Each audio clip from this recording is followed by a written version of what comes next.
இறுதியாக நாம் நேர்களுக்கு புனித மஸ்ஜிதுல் அக்ஸாவுடைய ஹுத்பாவை மொழிபெயர்க்க இருக்கின்றோம். ஹுத்பாவை முஹம்மது சரந்தா ஹஃபிதுல்லாஹ் நிகழ்த்தியிருந்தார்கள். ஹுத்பாவின் தலைப்பு ஒப்பந்தங்களுக்கு, அதாவது ஒப்பந்தங்களுக்கு நீங்கள் நிறைவேற்றுங்கள், அவ்ஃபூ பில் அஹ்த், ஒப்பந்தங்கள் நிறைவேற்றுங்கள் என்ற துணைப்பொருளை கொண்டதாக அந்த ஹுத்பா அமைந்திருந்தது.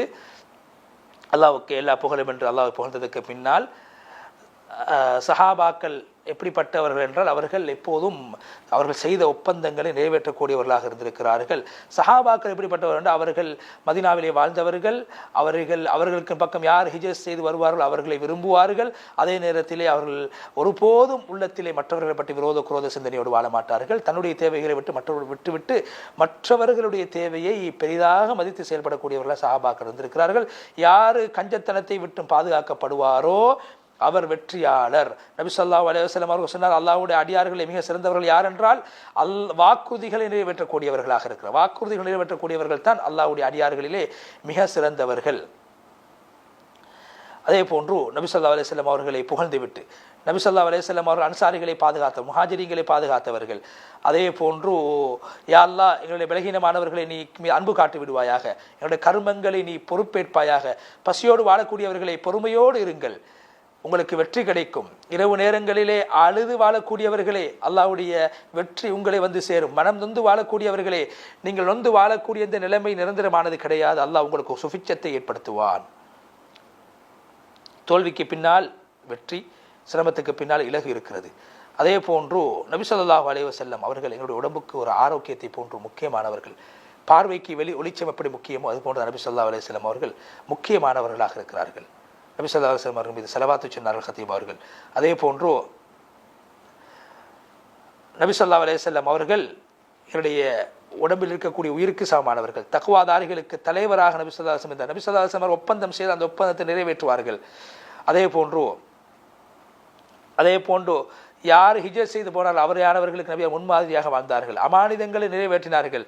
நபி அவர்களுடைய அந்த தாவாவை ஏற்றுக்கொண்டு உயிரற்ற மரங்கள் கூட நபி அவர்களுடைய பேச்சை கேட்டன. மேகம் நபி அவர்களுக்கு நபி அவர்களுக்கு நிழல் கொடுத்தது வெயிலுடைய நேரத்திலே. ஹிரா குகையின் போது ஹிரா குகையில் அதாவது தௌர் குகையில் நபி ஸல்லல்லாஹு அலைஹி வஸல்லம் இருக்கும்போது நபி அவர்களுக்கு பாதுகாப்பை அல்லாஹு தஆலா கொடுத்தான்.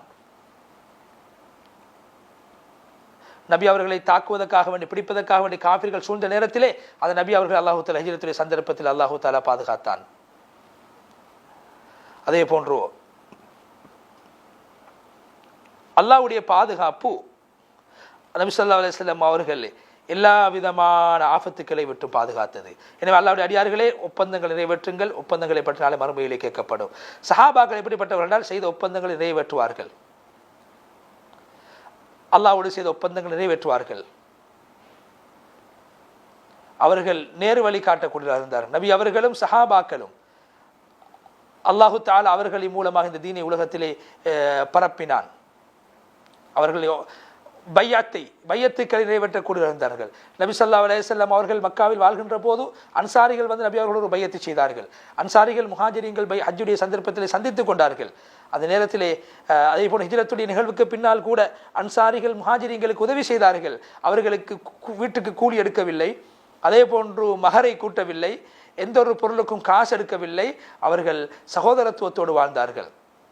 ஒரு சில நாட்களுக்கு பின்னால் நாங்கள் புது வருடத்தை சந்திக்க இருக்கின்றோம். அது உமர் ரலியல்லாஹு அன்ஹுடைய வாழ்வை ஞாபகப்படுத்தக்கூடியதாக இருக்கிறது.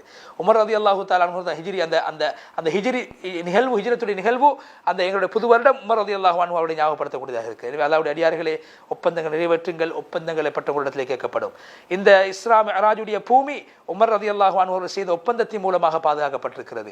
உமர் ரலியல்லாஹு தஆலா அன்ஹு அவர்கள் இந்த குதுஸுக்கு நுழைந்ததற்கு நேரத்திலே இந்த குதுஸை பரிசுத்தப்படுத்தினார்கள், தூய்மைப்படுத்தினார்கள், கண்ணியப்படுத்தினார்கள். இங்கு இஸ்லாத்துடைய அடிப்படைகள் இங்கு நிறுவினார்கள், உருவாக்கினார்கள். ஹிலாஃபத்தை அவர்கள் ஏற்றுக்கொண்ட காலத்தில் இருந்து உமர் ரலியல்லாஹு தஆலா அன்ஹு அவர்கள் நபியிடத்திலே கற்றுக்கொண்ட நற்குணங்களின் மூலமாக ஆட்சி செய்தார்கள், ஒப்பந்தங்களை செய்தார்கள். ஸல்லல்லாஹு அலைஹி வஸல்லம் அவரிடத்தில் நல்ல விடயங்களை கற்றார்கள், அதன் விளைவாக நீதமாக ஆட்சி செய்தார்கள். நபி ஸல்லல்லாஹு அலைஹி வஸல்லம் அவர்கள் சுப்ஹானல்லாஹ் நபிமார்களுடைய முன்மாதிரியை பின்பற்றி நடந்தார்கள். குறிப்பாக இப்ராஹிம் அலைஹிஸ்ஸலாம் எப்படிப்பட்டவர்கள் என்றால், அவர்கள் இப்ராஹிம் அல்லதி வஃபா செய்யக்கூடிய ஒப்பந்தங்கள் நிறைவேற்றக்கூடியவர்கள் இருந்திருக்கிறார். ஏன்னா உமர் ரலியல்லாஹு தஆலா அன்ஹு அவர்கள் மனிதர்களை மதிக்கக்கூடியவர்களாக காணப்பட்டிருக்கிறார். உமர் ரலியல்லாஹு அன்ஹுடைய ஆட்சி காலத்தில் தான் ஷாம், ஈராக், பாரசீகம், எகிப்து, அதர்பைஜான் போன்ற பகுதிகள் வெற்றி கொள்ளப்பட்டன. நகரங்களை கட்டினார்கள், அமைச்சுக்களை நிறுவினார்கள், எல்லைகளை பாதுகாத்தார்கள், ஏழைகளுக்கென்று உதவி செய்தார்கள், ஒப்பந்தம் செய்து வாழக்கூடிய திம்மி காபிர்களோடு நல்ல முறை நடந்து கொண்டார்கள். அவர்களுக்கு அதாவது ஓய்வூதியங்களை எல்லாம் வழங்கினார்கள். அதாவது கிறிஸ்தவர்களுடைய தேவாலயங்களை உடைக்கக்கூடாது என்று தடுத்தார்கள். மதஸ்தலங்கள் பாதுகாக்கப்பட வேண்டும் சொன்னார்கள். மக்களுக்கு மத்தியிலே நீதத்தை நிலைநாட்டினார்கள். உமர் ரலியல்லாஹு தஆலா அன்ஹு. இவைகள் அனைத்துமே நபி ஸல்லல்லாஹு அலைஹி வஸல்லம் அவர்கள் சொன்ன ஒரு ஹதீஸின் அடிப்படையிலே சொன்னார்கள். ஸல்லல்லாஹு அலைஹி வஸல்லம், எந்த ஒரு மனிதனுக்கு அல்லாஹ் ஒரு ஆட்சி அதிகாரத்தை கொடுத்து அவர் மரணிக்கக்கூடிய நாளில் அவருடைய சமூகத்துக்கு துரோகம் செய்தவராக ஏற்பாட்டப்படுவாரோ அல்லாஹ் அவர்களுக்கு நரகத்தை ஹராமாக்கி விடுவான் என்ற ஹதீஸுத்தான் உமர் ரலியல்லாஹு தஆலா நேர்மையாக ஆட்சி செய்வதற்கு காரணமாக இருந்தது. எனவே உமர் ரலியல்லாஹு தஆலா அன்ஹு அவர்கள் முஸ்லிம்களுடைய அந்த கேலண்டரை அவர் ஆரம்பிக்கின்ற போது ஹிஜ்ரத்துடைய கணக்கை வைத்துத்தான், ஹிஜ்ரத்துடைய நிகழ்வை வைத்துத்தான் அவர்கள் அந்த விடயத்தை உலகத்திலே அடையாளப்படுத்தி காட்டினார்கள். ஹிஜ்ரத் என்பது அல்லாஹ்வோடும் அல்லாஹ்வுடைய தூதரோடும் செய்யக்கூடிய ஒப்பந்தமாக இருக்கிறது. அல்லாஹ்வுடைய மார்க்கத்தை அல்லாஹ்வுடைய மார்க்கத்தை அல்லாஹ் வெளிப்படுத்துவதற்காக வேண்டி. அதே போன்று அல்லாஹ்வோடு இருக்கக்கூடிய ஒப்பந்தத்தை அல்லாஹ்வுக்காக முஸ்லிம்களுக்காக நிறைவேற்றுவது, அது நபி ஸல்லல்லாஹு அலைஹி வஸல்லம் உமர் ரலியல்லாஹு தஆலா அன்ஹு அவர்கள் தன்னுடைய மௌத்துடைய நேரத்திலே ஒப்பந்தங்கள் நிறைவேற்றக்கூடியவராக இருந்திருக்கிறார்கள். அந்த நேரத்தில் அவர் என்ன சொன்னார்கள்? மரணிக்கக்கூடிய நேரத்தில் என்னுடைய மகனை அழைத்து என்ன சொன்னார்கள்? இன்றைய நாள் நான் ஹலீஃபா கிடையாது, நான் ஒரு சாதாரணமான மனிதனாக இருக்கிறேன். உமர் ரலியல்லாஹு தஆலா அன்ஹுடைய இஸ்லாம் இந்த சமூகத்துக்கு கிடைத்த வெற்றியாக, அவருடைய ஹிஜ்ரத் இந்த சமூகத்துக்கு கிடைத்த அல்லாஹ்வுடைய உதவியாக, அவருடைய ஆட்சி ரஹ்மத்தாக நீதமாக உலகத்திலே காணப்பட்டிருக்கிறது. உமர் ரலியல்லாஹு அன்ஹு அவர்களே, நீங்கள் உங்களுடைய ஒப்பந்தத்தை பாதுகாத்து வாழக்கூடிய வந்திருக்கிறீர்கள். முஸ்லீம்களோடு நீங்கள் ஒப்பந்தம் செய்து அந்த ஒப்பந்தம் நிறைவேற்றி வாழ்ந்திருக்கிறீர்கள். உங்களுடைய ஆட்சி காலத்தில் தான் இஸ்லாமிய நாடுகள் உலகத்திலே விஸ்தரிக்கப்பட்டது. முஸ்லீம்களுடைய அடையாளங்கள் பாதுகாக்கப்பட்டது. பொதுவாக ஹலீஃபாக்கள் அவர்கள் மரணிக்கின்ற போது அவர்கள் துவா செய்வார்கள். எப்படி என்றால், யாருடைய ஆட்சி நிரந்தரமானதோ அப்படியான ஆட்சிக்கு சொந்தக்காரனே, ஆட்சி நீங்கக்கூடிய நிரந்தரமாக ஆட்சி செய்ய முடியாத எங்கள் மீது அன்பு காட்டுவாயாக, மரணிக்காத ரப்பே மரணிக்கக்கூடியவர்கள் மீது அன்பு காட்டுவாயாக என்றுதான் எல்லா ஹலீஃபாக்களும் மரணிக்கின்ற போது துவா செய்திருக்கு. எனவே ஒப்பந்தங்களை நிறைவேற்றுங்கள், ஒப்பந்தங்களை பற்றி கூட்டத்தில் கேட்கப்படும். அதே போன்று சுலைமான் அல் கானூனி என்று சொல்லக்கூடியவர் ஆட்சி, அதாவது குதுசுடைய பைத்துல் மக்துசுடைய ஆட்சி அவர்கள் கையில் கிடைத்த போது அவர் அதாவது இந்த பூமிக்கு செய்ய வேண்டிய கடமைகளை செய்தார். இந்த பூமிக்கு வந்து செல்லக்கூடியவர்களுக்கு, இந்த மஸ்ஜிதுக்கு வந்து செல்லக்கூடியவர்களை கவனித்தார், உதவி செய்தார், உபகாரம் செய்தார். அதே போன்று அங்கு மக்கள் வந்து ஓய்வெடுக்கக்கூடிய இடங்களை எல்லாம் அவர் கட்டினார். அதே போன்று முஸ்ஹஃப்களை, குர்ஆன்களை இந்த பள்ளிவாசலுக்கு அவர் வந்து வகூஃப் செய்தார். ஏன்? அல்லாஹ்வுடைய திக்ர் நிலைநாட்டப்பட வேண்டும், குர்ஆன் இங்கு ஓதப்பட வேண்டும் என்பதற்காக. எனவே ஒப்பந்தங்களை நிறைவேற்றுங்கள், ஒப்பந்தங்கள் விசாரிக்கப்படும். அதே போன்று கல்விக்கு நாங்கள் என்ன செய்ய வேண்டும்? கல்வியை மற்றவர்களுக்கு பரப்ப வேண்டும், அதை கொண்டு அமல் செய்ய வேண்டும். கல்வியை பரப்புவது, அமல் செய்வதும் சாலிஹான் நல்லவர்களுடைய அடையாளமாகும். சுல்தானுல் உலமா என்று சொல்லப்படக்கூடிய இஸ் இப்னு அப்துல் ஸலாம் ரஹ்மத்துல்லாஹி அலைஹி அவர்கள் செய்த ஒப்பந்தத்தை அவர்கள் நிறைவேற்றினார்கள். இல்முக்காக வேண்டி செய்ய வேண்டிய கடமைகளை செய்தார், உண்மை உரைத்தார். அல்லாஹ் அவர்களுக்கு அவுலியாக்களுக்கு கொடுக்கக்கூடிய கராமாத்துகளை கொடுத்து அல்லாஹ் அவர்களை கண்ணியப்படுத்தினார். இமாம் தஹபி ரஹ்மத்துல்லாஹி அலைஹி அவர்கள் குறிப்பிடுகிறார்கள், இஸ் இப்னு அப்துல் ஸலாம் ரஹ்மத்துல்லாஹி அலைஹி அவர்கள் காலத்திலே ஒரு சூறாவளி காற்று ஏற்பட்டது. அந்த நேரத்தில் அவர்கள் அல்லாஹ்விடத்திலே துஆ செய்தார்கள், இந்த காற்றை நீக்க வேண்டும் என்று துஆ செய்து அல்லாஹ் தஆலா அந்த காற்றை நீக்கி அவர்களுக்கு அல்லாஹ் பாதுகாப்பை கொடுத்தான் என்று இமாம் தஹபி ரஹ்மத்துல்லாஹி அலைஹி அவர்கள் இமாம் இஸ் இப்னு அப்துல் ஸலாம் ரஹ்மத்துல்லாஹி அவருடைய ஈமானிய பலத்தை குறிப்பிட்டார்கள். அதே போன்று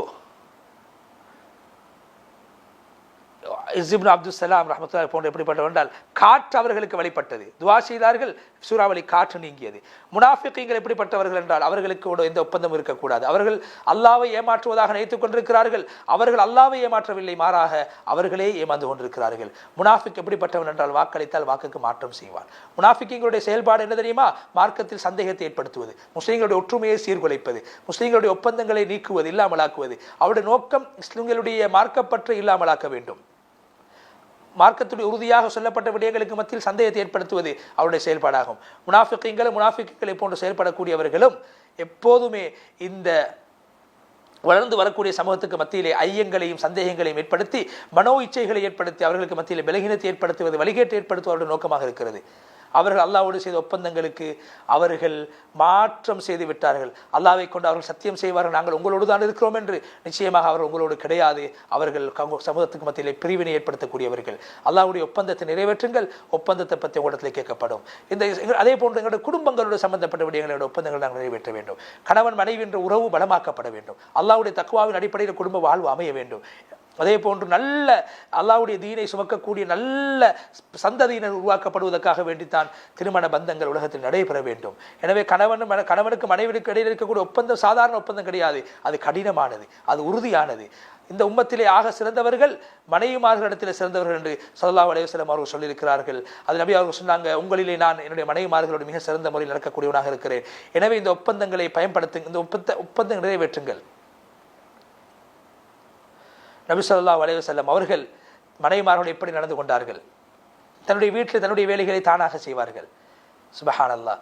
முதுமை அடைந்த நேரத்தில் கூட நபி ஸல்லல்லாஹு அலைஹி வஸல்லம், இன்று பாருங்கள் எத்தனையோ முதுமை அடைந்தவர்கள் திருமண வாழ்விலே வாழ்ந்து ஏதாவது மனக்கசப்பான விடயங்கள் ஏற்படுகின்ற போது வயது போன நிலைமையில் கூட விவாகரத்துக்கு செல்கிறார்கள். நபி ஸல்லல்லாஹு அலைஹி வஸல்லம் அவர்கள் ஒப்பந்தத்தை சரியாக நிறைவேற்றக்கூடிய வந்திருக்கிறார். சொன்னார், அவர்கள் யாரிடத்தில் ஒப்பந்தம் இல்லையோ அவர்களுக்கு ஈமான் இல்லை. முஸ்லீம் பெண்கள் அவர்களுக்கு ஒரு கண்ணியத்தை அல்லாஹ் வைத்திருக்கிறான், சிறப்பை வைத்திருக்கிறான், ஒரு மதிப்பை வைத்திருக்கிறான்.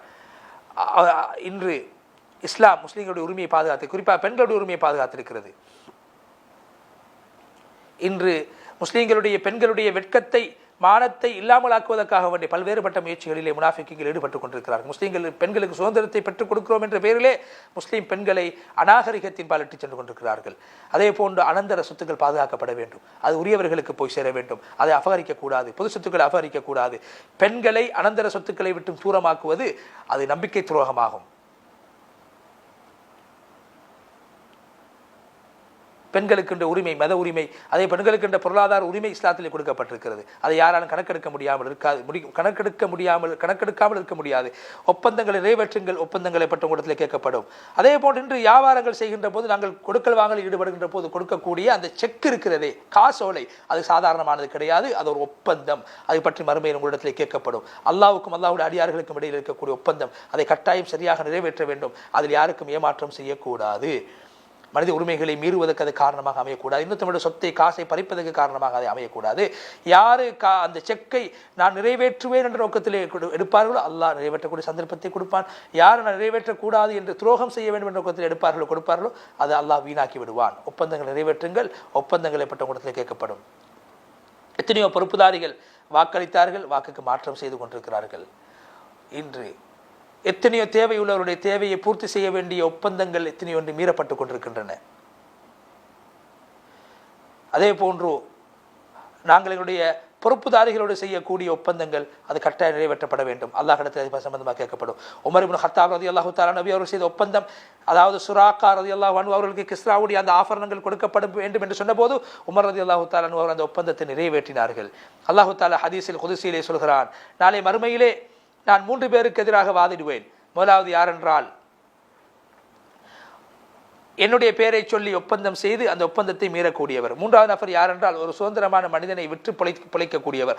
3வது நபர் யார் என்றால், ஒரு கூலி தொழிலாளியை வேலைக்கு நிறுத்தி வேலை வாங்கிவிட்டு அவருக்கு கூலி கொடுக்காதவர் என்று அல்லாஹு தஆலா ஹதீஸ் குதுஸிலே சொல்கிறார் என்று சொல்லி ஹுத்பாவுடைய முதல் பகுதியை விட்டு ஹத்தீபார் விடைபெற்று சென்று 2வது பகுதியிலே அல்லாஹ்வை புகழ்ந்து நபி ஸல்லல்லாஹு அலைஹி வஸல்லம் அவர்கள் ஸலவாத்து ஸலாம் சொல்லி, அல்லாஹ்வுடைய அடியார்கள் ஹிஜ்ரத் என்பது வெறும் ஒரு நிகழ்வல்ல, அது ஒரு விழா எடுக்கக்கூடிய நிகழ்வாக மாத்திரம் வந்து விடக்கூடாது. அது வாழ்க்கையில் ஒரு வாழ்க்கை நல்ல விடயங்களை உண்டாக்குவதற்கு காரணமாக, நற்குணத்தை உண்டாக்குவதற்கு காரணமாக ஹிஜ்ரத் அமைய வேண்டும். புதிய ஒரு வருடத்தை நாங்கள் எதிர்நோக்கி கொண்டிருக்கிறோம். அல்லாஹ்வுக்கு கட்டுப்படக்கூடியவர்கள் அந்த வருடத்தை நாங்கள் சந்திக்க வேண்டும். ஸல்லல்லாஹு அலைஹி வஸல்லம் அவர் நேசிக்கக்கூடியவர்களாக, சுன்னத்தை பின்பற்றக்கூடியவர்களாக, அவர் முஸ்லீம்களோடு செய்யக்கூடிய ஒப்பந்தங்களை நிறைவேற்றக்கூடியவர்கள், முஸ்லீம்களை நேசிக்கக்கூடியவர்களாக, முஸ்லீம்களுக்கு ஹிதமத் செய்யக்கூடியவர்களாக, முஸ்லீம்களுக்கு நலவு நாடக்கூடியவர்களாக, எங்களுடைய உறவினர்கள் அதே போன்று சிறை கைதிகளை நேசித்து அவர்களை கண்ணியப்படுத்தக்கூடிய ஒரு வருடமாக இந்த வருடத்தை நாங்கள் ஆக்கிக்கொள்ள வேண்டும். எங்களுக்கு மோசடி செய்தவர்களை மன்னிக்கக்கூடிய வருடமாக நாங்கள் ஆக்கிக்கொள்ள வேண்டும். குடும்ப உறவுகள் பேணப்படுவதற்கு காரணமாக இந்த புது வருடத்தை நாங்கள் ஆக்கிக்கொள்ள வேண்டும். உள்ளத்தில் இருக்கக்கூடிய கசடு வஞ்சகம் பொறாமையை நீக்கி பரிசுத்தமான உள்ளத்தை நாங்கள் ஆக்கி உள்ளத்தை நாங்கள் இந்த வருடத்திலே என்னோட உள்ளமாக மாற்றிக்கொள்ள வேண்டும். எனவே இந்த ஹிஜ்ரத் எங்களுக்கு தரக்கூடிய பாடம் என்ன தெரியுமா? ஒரு மனிதனுக்கு பயம் இருக்கக்கூடாது, அச்சம் இருக்கக்கூடாது, நிம்மதியாக எல்லோரும் வாழ வேண்டும், நிம்மதியாக வாழ வேண்டும் என்ற சிந்தனையை ஹிஜ்ரத் எங்களுக்கு தருகிறது. அச்சத்தோடும் பயத்தோடும் வாழ்ந்தவர்கள் மதீனாவுக்கு சென்றார்கள் ஸல்லல்லாஹு அலைஹி வஸல்லம் நிம்மதியாக வாழ வேண்டும். இந்த ஹிஜ்ரத் நிம்மதியை சந்தோஷத்தை எங்களுக்கு தர வேண்டும்.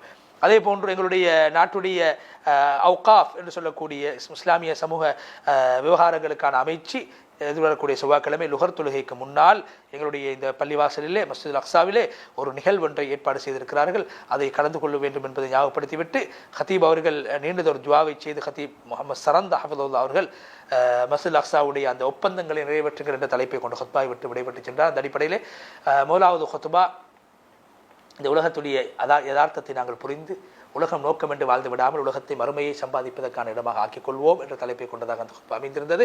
அதே போன்று இரண்டாவது ஹுத்பா ஹிஜ்ரத்துடைய நிகழ்வின் மூலமாக நாங்கள் பெற வேண்டிய பாடம், நபி அவர்கள் நேசிக்க வேண்டும், அல்லாஹ்வை நேசிக்க வேண்டும், ஏகத்துவத்துக்காக வாழ வேண்டும், ஏகத்துவத்தை பக்க மக்களை அழைக்க வேண்டும், நபி அவருடைய சுன்னாவை நேசிக்க வேண்டும். அந்த அடிப்படையிலே அவ்வாறான விடயங்களை வாழ்க்கையில் கடைபிடிப்போம். இறுதியாக நிகழ்த்தப்பட்ட ஹுத்பா எங்களுடைய ஒப்பந்தங்களை நிறைவேற்றி வாழ்க்கையில் புது வருடத்தை அடைந்த நாங்கள் எங்களுடைய வாழ்க்கையிலே திருத்தங்களை ஏற்படுத்தி புதிய ஒரு வாழ்வை நாங்கள் ஆக்கிக் கொள்ள வேண்டும், காலங்கள் மாறுவதைப் போல நாங்கள் மாற வேண்டும் என்ற தலைப்பை கொண்டு அந்த ஹுத்பா அமைந்திருந்தது. வல்லநாயன் அல்லாஹ் தஆலா இவ்வாறான ஹுத்பாக்களின் மூலமாக பாடங்களை பெற்று வாழ்க்கையில் செயல்படுத்தக்கூடிய சந்தர்ப்பத்தை நம் அனைவருக்கும் நசீபாக்குவான். அந்த அடிப்படையில் உணரமாக நிகழ்ச்சியை பார்த்துக் கொண்டிருக்கும் நேயர்களாகிய உங்களுக்கு நன்றி தெரிவித்து, தயாரிப்பாளர் சாஹிப் ரிஸ்வான் அவர்களுக்கு நன்றியை தெரிவித்து விடைபெற்று செல்கிறோம். இன்னும் ஒரு மனாபிருசா நிகழ்ச்சியோட உங்கள் அனைவரை மீண்டும் சந்திக்கும் வரை விடைபெறுகிறோம்.